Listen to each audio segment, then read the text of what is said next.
Boa tarde. Boa tarde. Tudo bem? Tudo bem. Então, eu andei analisando essas plantas aqui do nosso carro e fiquei com uma dúvida. Qual material que a gente vai usar mais, o aço ou o ferro fundido? Nós vamos usar mais ferro fundido, não dá para fazer tudo com aços. Mas o aço não é mais resistente que o ferro fundido? Depende do que para que você vai usar ele. Então vamos estudar muito bem as propriedades desses materiais. Você me conhece, eu sou bem exigente nessa parte, temos que estudar tudo. É matar a cobra. Mostrar o ferro. Esse cara leva tudo a ferro e fogo. Mas ele está certo, tem que se ligar nos estudos dos materiais se quiser aprender a lidar com eles. Se liga aí você também. Olha só o que eu tenho aqui. São dois irmãos, você reconhece? O aço e o ferro fundido. A partir de agora, nós vamos estudar um pouco sobre as características e propriedades de cada um deles.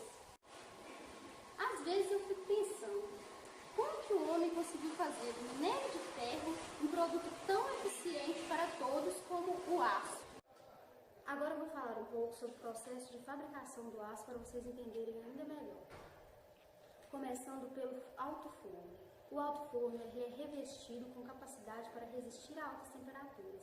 Nele é introduzido o coque, o carvão e o minério de ferro. A combustão destes é fundamental para aquecer, ou seja, para dar o calor necessário ao funcionamento do forno e produção do óxido de carbono, que é o componente principal redutor do minério de ferro. O calcário é adicionado também com características fundentes que agirá na remoção das impurezas. No final deste processo, temos o ferro gusa, usado na produção de aço, e a escória, constituído das impurezas que são removidas e que futuramente poderão ser usadas na fabricação do cimento e na pavimentação. O ferro gusa retirado nesse processo ainda contém elevados teores de carbono e impurezas. Há necessidade, portanto, de outro processo para transformar e chegar ao aço, que é o refino. Ele acontece em um forno próprio, que é chamado de conversor. No conversor, vai ser adicionado a substância para conferir as propriedades necessárias para cada tipo de aço e o oxigênio para ajudar a eliminar as impurezas restantes, como o silício, o enxofre, o fósforo e o manganês. Ao fim desse processo, temos o aço na forma líquida. Agora, o aço líquido passará por moldes de resfriamento para solidificar-se e se transformar em formato conveniente para a laminação. No processo de laminação, o aço vai passar por dois cilindros que o comprimem, dando a espessura necessária à peça, de modo a facilitar o transporte, geralmente em bobinas. A partir daí, o aço é transformado de acordo com o objetivo final. Duas características principais para o fim do processo do aço é o tratamento térmico e o teor de carbono. O tratamento térmico consiste no aquecimento e resfriamento com intensidade e velocidades variáveis. Temos a têmpera e o recozimento. Na têmpera, o aquecimento e o resfriamento é feito de forma rápida, o que dá a ele dureza, porém ele fica quebradiço. O recozimento é o aquecimento e o resfriamento de forma lenta, o que proporciona a ele uma elasticidade, porém menor dureza. O teor de carbono vai exercer significativa influência nas propriedades mecânicas do aço. A variação na porcentagem de carbono adicionado implica nas variações de dureza, maleabilidade, fragilidade e ductibilidade do aço final, podendo variar entre baixo, médio e alto teor de carbono. Aços com baixo teor de carbono contêm geralmente menos que 0,25% de carbono. Como consequência, essas ligas são moles e fracas, porém possuem ductilidade e tenacidade excepcionais. Além disso, são consideradas de soldagem fácil e são os mais baratos de serem produzidos. São comumente utilizados em aplicações estruturais, carcaças de automóveis, chapas usadas em tubulações, entre outras. Aços com médio teor de carbono possuem concentração de carbono entre 0,25% e 0,60%. Isso lhe confere uma combinação de elevada resistência, resistência à abrasão e tenacidade. Suas maiores aplicações se encontram em rodas de trens, engrenagens, virabrequins, entre outros. Aços com alto teor de carbono. A concentração média desses aços variam de 0,60 a 1,4% de carbono. São mais duros e resistentes, porém menos dúcteis. São utilizados para a fabricação de ferramentas de corte como lâminas de serra para metais, molas, arame com alta resistência, entre outros.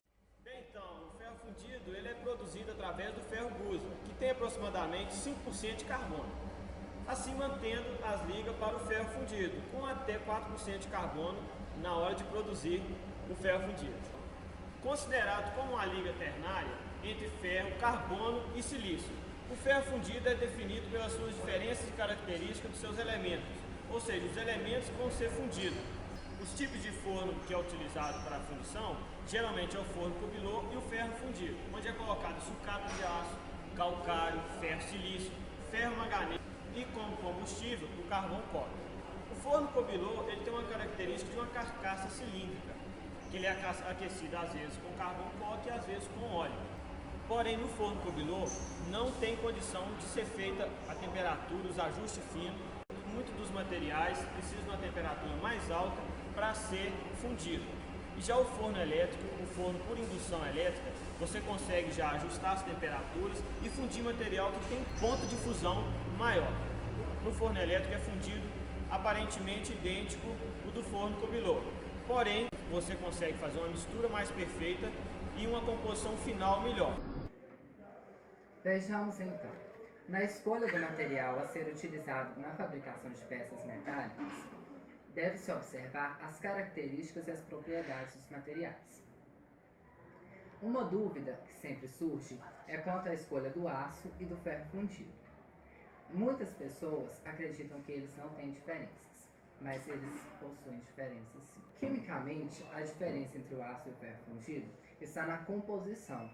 O aço apresenta em sua composição um teor de carbono que varia de 0,08% e vai até 2,11%. Já o ferro fundido possui um teor de carbono com valor superior a 2,11%, podendo chegar até 4,5%.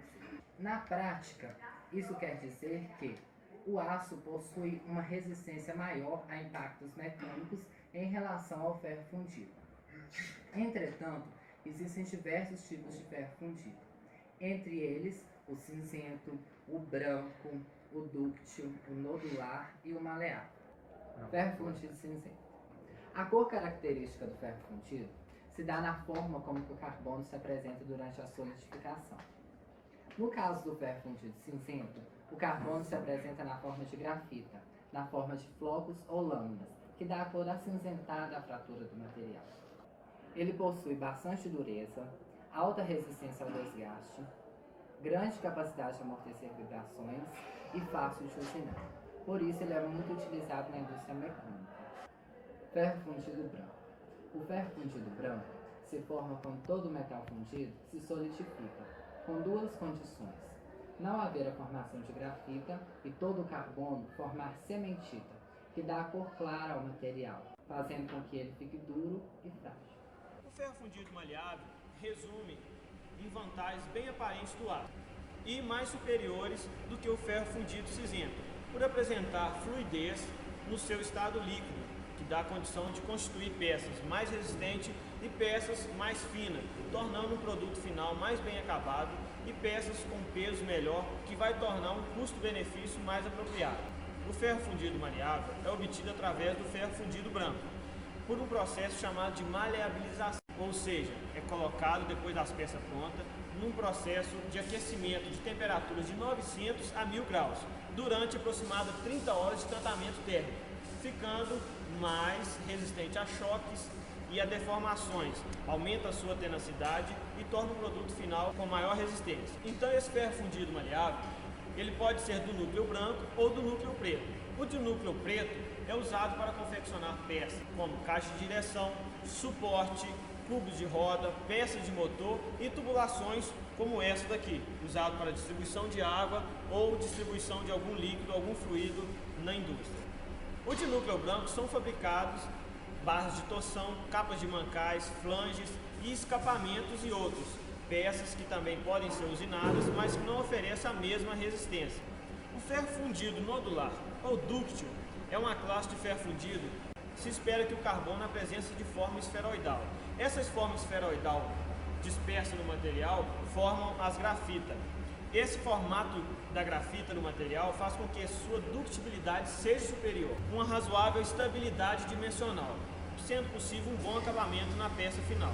Eles apresentam uma alta fluidez na sua produção, podendo fazer peças finas que apresentam as mesmas resistências de uma peça que seria feita pelo ferro fundido cinzento. As faixas tipo de composição do ferro fundido dúctil geralmente é de 3,2 a 4% de carbono, 3% de silício, 0,1 a 1 de manganês, um percentual muito mínimo de enxofre e fósforo. A obtenção desse material, geralmente a dificuldade está maior em alcançar uma quantidade mínima desses dois produtos final, o fósforo e o enxofre.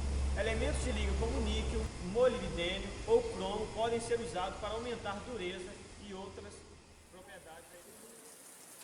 Boa tarde, gente. Nós vamos aqui agora fazer praticamente uma visita técnica para nós ter um pouco de conhecimento a respeito de aços e ferro fundido.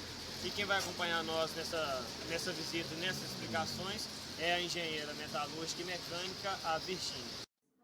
Então nós estamos aqui agora pegando mais algumas informações com a engenheira siderúrgica da empresa. Qual que é o metal, o ferro tipo que você mais utiliza na sua empresa aqui? Hoje em dia está sendo ferro fundido cinzento. Porque o ferro fundido cinzento é mais voltado para freios.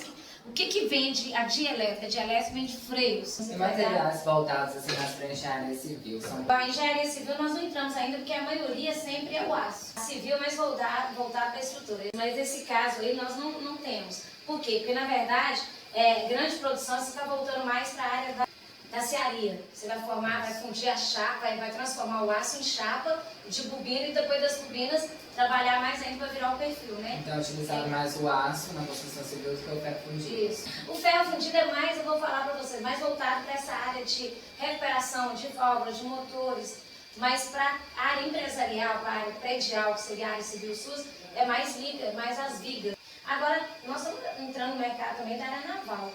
Isso aí, normalmente era feito tudo com chapa laminada e há um estudo que está sendo feito com a equipe do Rio de Janeiro e São Paulo para a gente tentar fundir as peças e tentar trabalhar numa espessura bem menor para ficar mais leve e mais viável no mercado também.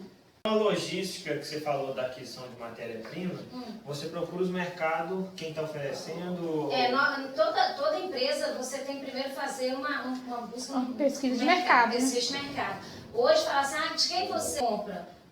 Eu não tenho um contrato só com essa empresa não, porque toda hora igual hoje. Hoje mesmo eu soltei ali, nós recebemos um pedido de um determinado freio aqui e vão precisar de resina, catalisador, zirconita, tinta grafite. Esse aqui é o ferro, é o freio, tá vendo? É o freio pronto. É o freio pronto. Uhum. Então esse monte de desenhos aqui que eu não falo mais, forma-se esse conjunto aí. Forma esse conjunto, como é que você faz? O detalhamento é complicado.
Então estamos entendidos que a diferença básica então entre o aço e os ferros fundidos é o teor de carbono.